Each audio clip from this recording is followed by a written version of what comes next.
Šiandien noriu parodyti dar vieną labai gražų savo darytą bonsai tipo medelį, kuris yra įkomponuotas į keramikinį vazoną ir yra 80 cm aukščio. Tokio mums reikėjo ir šis medelis yra kurtas individualiai. Mes susiderinome ir vazoną, ir spalvą bei patį vazoną parodžiau, kokius radau, nes būtent balto reikėjo, ir kiek dėsime pagrindinių šakų. Šiuo atveju dėjome 2 pagrindinės.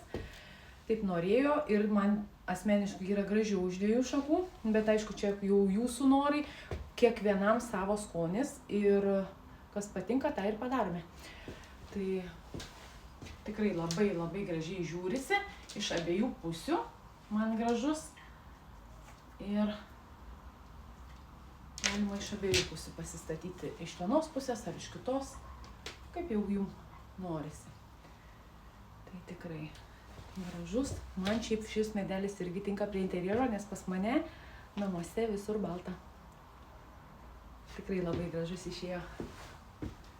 Nuostabiai. Aš labai patenkinta savo darbu.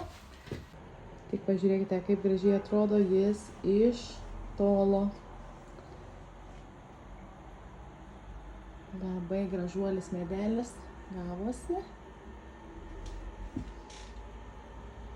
Tikrai viskas tinka idealiai.